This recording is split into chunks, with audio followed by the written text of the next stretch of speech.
Kalau disebut nama Allah, hatinya gemetar. Saya belum, saya tidak tahu kalau kalian mungkin ada ya. Kalau disebut nama Allah terus deg-degan, hatinya gemetar, kayak kamu baru ketemu mantanmu yang lama tidak ketemu apa gitu, karena ada getarnya, ada rasanya. Kayak disebut orang yang sangat berarti dalam hidupmu itu kan ada getar. Jadi wajilat qulubuhum.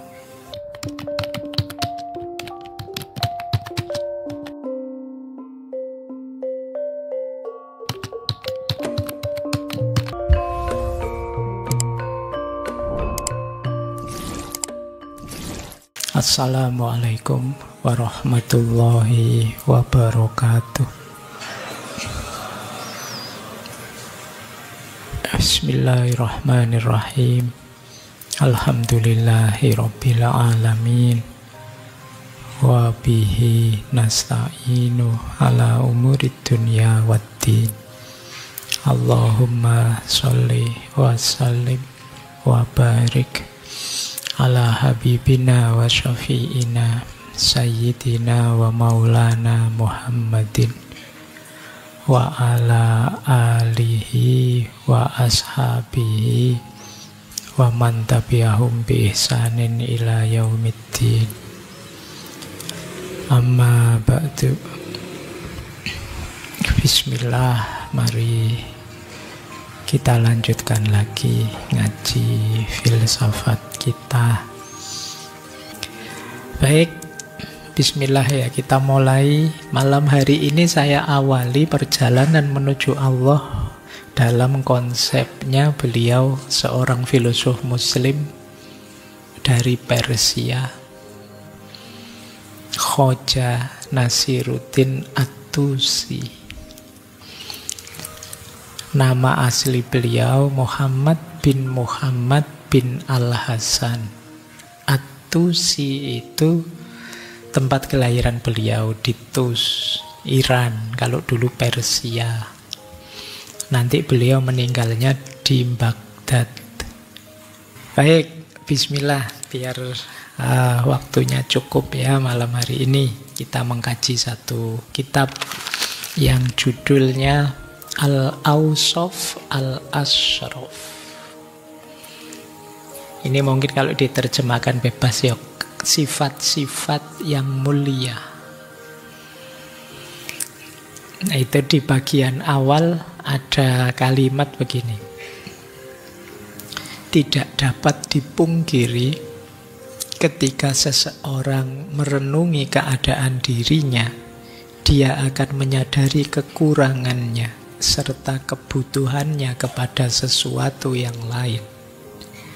Dalam kesadaran ini, kerinduan kepada kesempurnaan akan tumbuh dalam dirinya. Kerinduan inilah yang akan mengantarkannya pada satu perjalanan yang disebut sebagai suluk oleh para pengikut tarekat. Coba ya, ini maksudnya paragraf ini. Teman-teman coba direnungi hidupmu dan hakikat dirimu. Kalian akan merasakan satu kebutuhan yang kuat untuk menyempurna, bahwa kalian banyak sekali kekurangannya, banyak sekali hal-hal yang lubang dalam dirimu.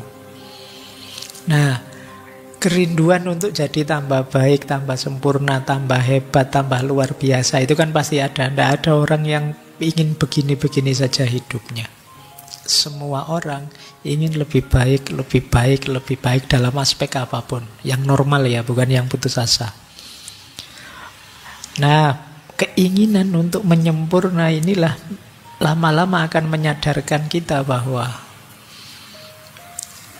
ada yang lebih hakiki kesempurnaannya. Yang kesanalah saya harus menuju. Ya, nanti bagi kita yang beriman, pada akhirnya perjalanan kita adalah perjalanan menuju Tuhan. Hakikat hidup kita ini kan sebenarnya perjalanan pulang, perjalanan kembali, yaitu perjalanan menuju Tuhan. Kita jangan lupa itu. Senikmat apapun dunia kita rasakan, sebaik-baik saja apapun kita kan sering, baik-baik saja Pak, iya, tapi finalnya kita tidak di dunia ini. Kita ini sedang berjalan pulang kembali, dunia ini transit saja. Ada yang bilang kalau dalam bahasa Jawa itu, urip ning dijoge mung mampir ngombe. Jadi mampir minum saja sebentar. Kayak kalian kalau lari maraton itu kan pinggir-pinggir jalan banyak minuman itu. Kalian berhenti sebentar minum, tapi kan harus lari lagi. Jangan kok minumannya enak minumannya nongkrong di situ, ndak jadi sampai finish kamu. Nah, cuma mampir sebentar. Maka ayo, bagi yang merenung akan sadar, ini bukan perjalanan yang hakiki. Kenikmatan duniawi ini, ayo kita melakukan perjalanan yang lebih hakiki. Sayangnya kita tidak pernah belajar gimana sih cara perjalanan kembali pada Allah itu. Nah, malam hari ini Syekh Khoja Nasiruddin At-Tusi mengajari kita. Ini kalau dalam tasawuf mirip makom-makom yang harus kita lewati. Cuma di kitab kecil ini lengkap sekali. Ada 37 yang harus kita lewati. Nah, kita mungkin belum pernah berpikir ke sini. Kata beliau, ada 6 hal yang harus kita perhatikan sebelum kita melakukan perjalanan. Jadi, secara umum mari kita sadari kita ini sudah melakukan perjalanan kembali. Sayangnya kita belum pernah berpikir apakah perjalanan kita ini sudah on the right track, sudah yang seharusnya. Orang yang melakukan perjalanan itu paling tidak harus memperhatikan 6 hal ini. Yang pertama, syaratnya apa? Saya sebelum menempuh perjalanan. Kalau kalian mau touring, itu kan harus, saya perlu apa saja sih? Kalau pakai kereta ya perlu tiket kereta. Kalau keretanya sekarang ada AC-nya dingin ya perlu pakai jaket misalnya. Perlu pakai sepatu mungkin. Ini namanya syarat-syarat. Pernah tidak kita berpikir ini? Saya sudah memenuhi tidak ya syarat-syarat saya? Yang kedua, senjata. Senjata itu maksudnya apa? Apa yang harus kita miliki, kita bawa untuk mengatasi nanti kalau ada hambatan di perjalanan.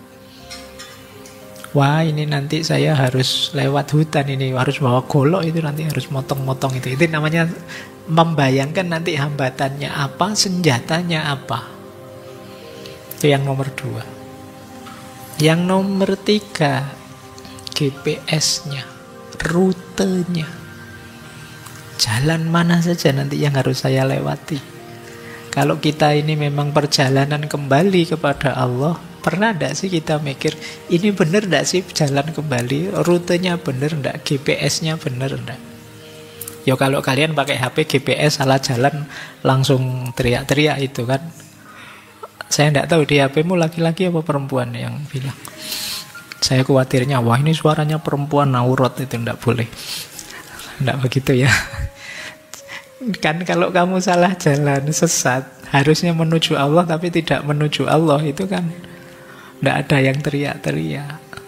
Anda salah jalan, putar balik, kan tidak ada begitu. Nah, tapi kita harus punya mekanisme untuk menyadari itu. Ya, kalau tidak kita tambah jauh dari Allah, padahal tujuannya menuju Allah. Terus yang keempat, apa saja yang kita capek sepanjang perjalanan, capai. Mungkin terminal-terminal apa saja sih yang nanti kita lewati, kita harus tahu. Ya kalau tidak kita tidak bisa ngukur kita sedang ada di mana, masih jauh atau sudah dekat. Yang kelima, bagaimana kondisi akhirnya. Kalau saya sudah sampai itu ada tanda-tanda apa. Dan yang terakhir, pada akhirnya yang dicapai apa, buahnya apa dari perjalanan itu. Jadi ada 6 hal. Kalau hidup ini adalah perjalanan, kalau kita serius, pastinya sudah mikir 6 itu. Kalau belum ya berarti selama ini kita belum serius mikir perjalanan kita. Baik, Kita mulai ya, ini kita mulai yang 37. Ini kan 6. Masing-masing tahap ada 6 makom. Diawali dari syarat, yang kedua, dan seterusnya sampai 6 itu ada 6, dan nanti puncaknya 1. Yang nomor 6 itu hanya 1 nanti. Tapi 5 yang atas itu ada masing-masing 6. Kita lihat ya. Bismillah. Ini kita belajar satu-satu. Lihat yang awal saja, jangan ngeri. Sabot ini baru ini. Makanya tadi saya bilang ini disimpan nanti rekamannya untuk ngecek rute kita sudah benar apa belum. Tahap awal suluk dan syaratnya. Ini bab kedua kalau di buku itu. Ada 6 yang harus kita miliki. Yang pertama iman. Yang kedua subut atau subat. Yang ketiga niyah. Yang keempat sidq. Yang kelima inabah. Yang keenam ikhlas. Kita jelaskan satu-satu nanti 6-6-nya ini ya. Yang pertama iman. Jangan lupa menariknya beliau di setiap makom nanti beliau mengawalinya dengan ayat. Ini jadi kayak tafsir tematik. Semua ayat yang berhubungan dengan suluk beliau masukkan. Nah itu yang saya kasih tanda di pojok kiri bawah itu ayatnya. Yang dijabarkan oleh beliau.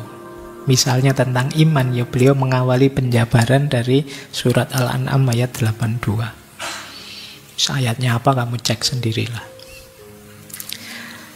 Kita masuk ke substansinya saja. Iman. Selama ini iman itu kita pahami ya percaya begitu saja. Cuma kata beliau tandanya iman itu ada 3. Tahu, kemudian menyatakannya dan mengamalkannya. Pengetahuan, pernyataan, dan amal. Ngaku beriman kok sekedar tahu dan percaya saja, belum menyatakan, belum mengamalkan, ya belum disebut beriman. Apa saja. Jadi keimanan itu terbukti di amal. Kayak kalian bilang, aku peduli padamu kok. Itu kan tidak bisa hanya perasaan dan pernyataan, harus kelihatan. Caramu berperilaku itu kelihatan. Oh iya, ya kamu peduli memang padaku. Bangun tidur WA, mau tidur WA, berarti memang peduli. Itu kan ada buktinya. Loh kalau kamu beriman juga begitu. Kalau ngaku bahwa Allah itu Tuhan, pada Dia satu-satunya aku menyembah, aku meminta misalnya, itu kelihatan dalam hidupmu sehari-hari. Kalau masih mudah panik, masih tidak ridho dengan yang kejadian ini, kejadian itu, masih ngamuan, masih itu, kemungkinan masih belum terlalu percaya bahwa Allah itu ada. Apalagi kalian yang mudah putus asa, itu masih belum terlalu percaya bahwa Allah itu ada. Orang percaya itu ya sudah tidak goyang, sudah. Ada Allah, ngapain sih aku sepanik ini? Ada Allah, ngapain sih putus asa? Apa sih yang tidak mungkin bagi Allah? Nah itu berarti iman kalian kuat. Nah, dilanjutkan. Kata Syekh Nasyruddin, ada 3 level iman itu. Yang pertama, di mulut saja.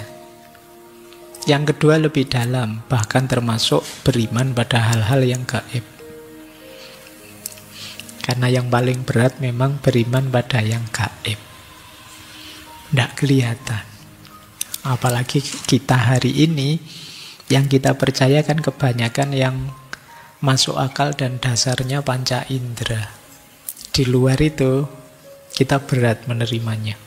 Maka di antara kualitas keimanan yang levelnya lebih tinggi daripada sekedar pernyataan itu beriman pada yang gaib. Dan itu kalau dalam Al-Quran kan paling awal itu. Beriman pada yang setelah alif lam mim awal itu mesti alladzina yu'minuna bil ghaibi. Karena berat. Hari ini kamu ngomong agak yang gaib-gaib dikit, dikritiki netizen se-Indonesia.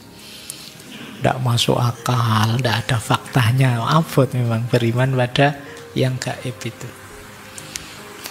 Baik, ini level 2. Kalau masih kuat imanmu, masih percaya yang gaib itu ada, karena banyak sekali hal-hal gaib. Ya, kalau saya bilang gaib jangan didefinisikan hanya urusan hantu-hantuan loh ya. Kalau saya bilang gaib itu ya ada banyak hal, surga, neraka dan lain sebagainya. Itu kan barang-barang yang tidak bisa kita akses dengan panca indera. Baik, kita lanjutkan.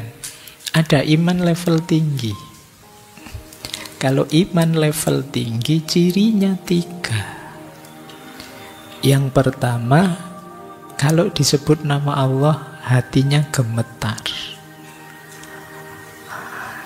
Saya tidak tahu kalau kalian, mungkin ada ya. Kalau disebut nama Allah terus deg-degan, hatinya gemetar, kayak kamu baru ketemu mantanmu yang lama tidak ketemu apa gitu, karena ada getarnya, ada rasanya. Kayak disebut orang yang sangat berarti dalam hidupmu, itu kan ada getar. Jadi wajilat qulubuhum. Coba deh, kalau ada orang teriak Allahu Akbar, kamu bergetar enggak? Atau malah lari? Khawatir, wah ada yang teriak takbir, kerusuhan jangan-jangan. Nah, coba kamu renungi dirimu, sejauh mana sih efeknya nama Allah itu dalam hidupmu. Begitu muncul kesadaran Allah, kamu gemetar enggak? Misalnya mau melakukan kesalahan tertentu, terus tiba-tiba ingat, iya ya, ini Allah ngawasi aku. Kamu malu, gemetar, atau alah enggak apa-apa, Allah enggak rewel aja kok, enggak rame. Kalau netizen rame, kalau Allah kan enggak. Kalau masih itu berarti masih belum tergetar. Ingat Allah, mendengar Allah, batinmu belum tergetar. Berarti mungkin imannya masih level di bawah itu. Kalau dibacakan ayat-ayat Allah, tambah mantap imannya. Ini juga cirinya. Dan yang ketiga, pasrahnya hanya pada Allah saja, tawakalnya hanya pada Allah saja. Jadi bekalmu perjalanan yang pertama adalah iman. Kalau imannya belum ada, kamu masih belum punya bekal yang paling pokok untuk perjalananmu. Bekal pertama adalah iman. Bekal kedua, subut atau subat. Jadi kalau tadi percaya, kalau ini lebih dalam, namanya yakin, mantep, itu subut. Mantep ini lawannya ragu-ragu. Nah, cirinya orang ragu-ragu itu kalau melakukan sesuatu bimbang, cemas, setengah-setengah. Mau saya lakukan? Iya, nanti kalau manfaat, kalau enggak gimana? Kalau gagal gimana? Itu masih ragu-ragu. Tapi orang yakin itu pasti. Itu namanya subut. Untuk bisa subat atau subut, cirinya 3. Paham, semangat, dan tekun. Paham dengan yang kalian yakini, semangat untuk menghidupkannya, tekun itu berulang-ulang dilakukan. Tambah berulang, tambah mantap. Ini berarti kalian punya 2 bekal sekarang. Tadi sudah aspek imannya, sekarang subutnya. Kita lanjutkan. Ini kumpul-kumpul bekal sebelum perjalanan. Yang ketiga, harus ada niat. Ini pasti ya. Niat itu keinginan yang sungguh-sungguh untuk mencapai tujuan. Diucapkan boleh, tidak juga boleh. Yang penting nawa itu saya mau menuju, berjalan menuju Allah. Itu niat namanya. Niat adalah penghubung antara ilmu dan amal. Tanpa adanya niat, setinggi apapun ilmu, tidak ada gunanya, tidak ada buahnya. Niat adalah jiwa dari perbuatan. Kalian melakukan kebaikan tapi tidak ada niatnya, ya tidak ada jiwanya. Jadi kayak kalian sholat kok ndak niat, ya jadinya olahraga. Ya, puasa kok ndak niat, ya paling jatuhnya diet. Niat jadi jiwanya amal. Kadang-kadang barang baik, niatnya melenceng, ya jatuhnya jadi negatif. Karena apa? Jiwanya negatif. Bantu orang lain, terus sambil selfie, sambil nanti ini mau tak posting Pak, niatnya biar viral. Itu kan nilainya berbeda sudah. Jadi niat itu jiwanya perbuatan, dan juga jembatannya ilmu. Ilmu tanpa niat tidak akan membuahkan amal. Amal tanpa niat tidak ada jiwanya. Maka niat penting. Ayo nawa itu berjalan menuju Allah. Karena kalau dalam suluk, niat hidup ini yang paling hakiki, ya niat untuk tambah dekat dengan Allah. Kenapa sih kok niat lebih dekat dengan Allah? Karena kita ini berjalan menuju Allah.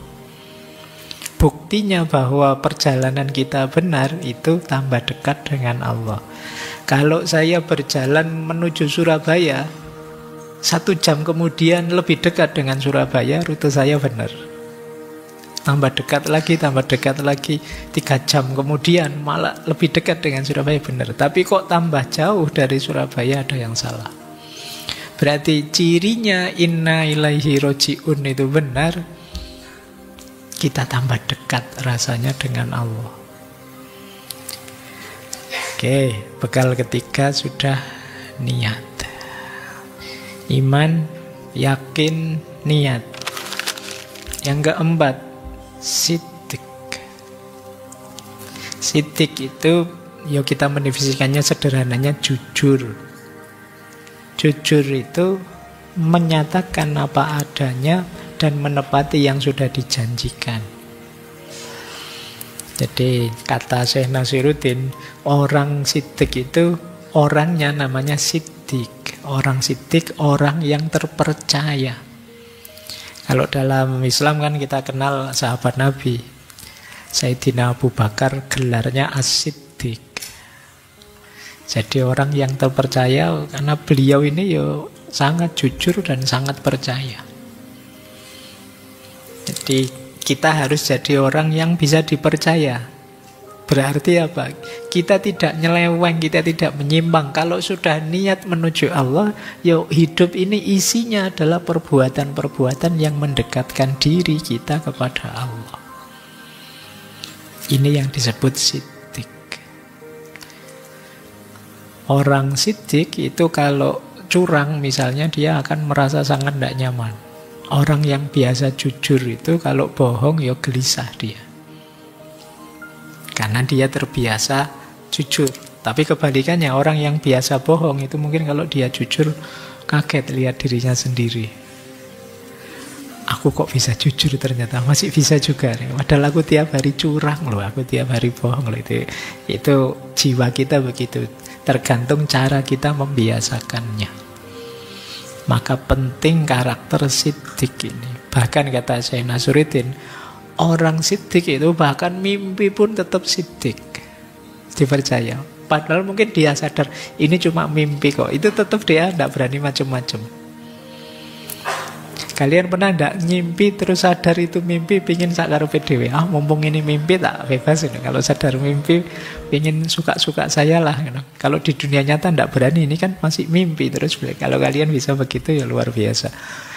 Tapi kata Syekh Nasiruddin, bahkan dalam mimpi pun orang siddiq itu ya tidak berani bohong, tidak berani curang, tidak berani nyeleweng.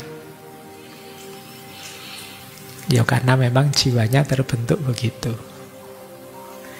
Ya karena memang jiwa kita itu ya seperti waktu kita terjaga, ya waktu kita tidur sebenarnya ya juga begitu. Baik, sudah bekal keempat. Bekal kelima, inabah. Inabah itu makna letternya kembali kepada Allah. Jadi punya orientasi kembali kepada Allah, hadir lagi di hadapan Allah. Itu namanya inabah. Ini bekal kita melakukan perjalanan. 3 unsurnya inabah. Yang pertama, menghadirkan hati hanya pada Allah. Jadi hati kita itu arahnya ke Allah terus. Semua ucapan kita dengan kehati-hatian diawasi Allah, semua perbuatan kita juga begitu. Ini namanya inabah. Jadi hidup kita, hati kita, ucapan kita, perbuatan kita dengan kesadaran ilahiyah. Itu inabah, kita kembali lagi pada Allah. Baik, yang kelima inabah. Yang keenam, ini bekal terakhir. Ini yang terakhir agak berat. Ikhlas. Dulu pernah kita bahas satu sesi penuh. Ikhlas secara harafiah itu sebenarnya memisah diri dari yang lain. Di ikhlas itu misalnya ada beras, kok kecampuran kerikil, kecampuran itu dipisahkan antara kerikil dengan berasnya. Itu makna ikhlas secara harafiah, memisahkan. Nah, ya secara maknawi ikhlas itu berarti apa? Membersihkan hati kita, pikiran kita dari semua pengaruh, semua motif selain Allah.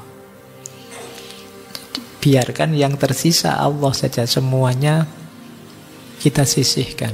Kalau tadi perjalanan menuju Allah itu ada motif lain, biar kaya, biar terhormat, biar terkenal.